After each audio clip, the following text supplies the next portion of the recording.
গুলিবিদ্ধ করে রাখা হলো। তাহলে আমরা কিভাবে আশা করব যে এই সরকারের আমলে একটি সুষ্ঠু নিরপেক্ষ নির্বাচন হবে? তাহলে কি সেই দিনই আসবে যে রাতের ভোট পরবর্তী একটা সরকার, মানে নাটকীয়তা সেটাই কি চলছে? আবার সেই ধরনের ষড়যন্ত্রই কি চলছে?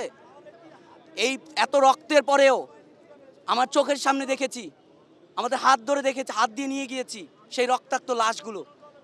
তো সেই এত কিছুর পরেও বাংলাদেশে এখন একটা নিরপেক্ষ নির্বাচন আমরা আশা করতে পারছি না। এটা কার ব্যর্থতা? এই সরকারের ব্যর্থতা, এই ইন্টারিমের ব্যর্থতা, আসিফ নজরুল এই স্বরাষ্ট্র উপদেষ্টাদের ব্যর্থতা।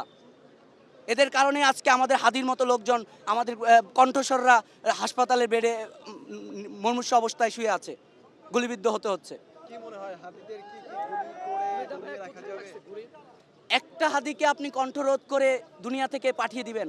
প্রতিটা ঘরে ঘরে এখন হাদি হাসনাতদের জন্ম হচ্ছে, প্রতিটা ঘরে ঘরে।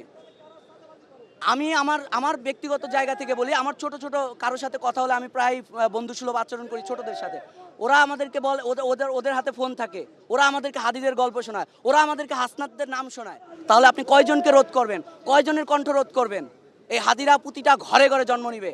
আগামীর বাংলাদেশ আমরা যেটা চেয়েছি সেটাই হবে। হয়তো এই বিশৃঙ্খলাগুলোর আমাদেরকে আবারও রাস্তায় নেমে মানে নিধন করতে হবে, তবে আমরা আর এই বাংলায় এ ধরনের স্বৈরাচার, এ ধরনের ফ্যাসিস্ট, সন্ত্রাস, দাঙ্গাবাজ, সন্ত্রাস, চাঁদাবাজ আমরা দেখতে চাইবো না। ইনশাআল্লাহ আমরা সেটা রোধ করব। বাংলাকে বাঁচাতে হয়, তাহলে তাদের মতো কণ্ঠস্বর, তাদের মতো সন্তানদের এখানে থাকতে হবে, তাদের পিছনে আমাদের থাকতে হবে, তাহলে বাংলাকে বাঁচানো যাবে না।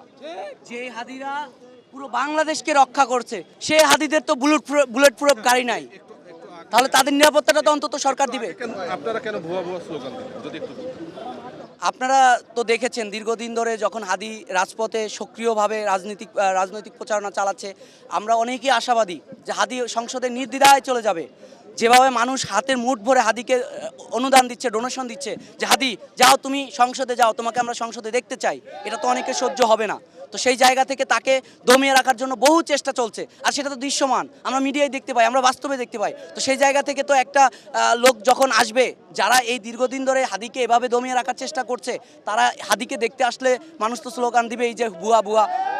এটা তাদের কর্মফল, আমি বলবো তাদের কর্মফল। আওয়ামী স্বৈরাচাররা সবাই শুনেছেন যে ভুয়া ভুয়া শব্দ, এটা তার কার্বন কপি, এটা তাদের আওয়ামী লীগের হুবহু কার্বন কপি। এটা ব্যতিক্রম কিছু না, এই জন্য তাদের জন্য ভুয়া ভুয়া শব্দটা আবার উত্থাপন হয়েছে, এই জন্য আর নাহলে হইতো না।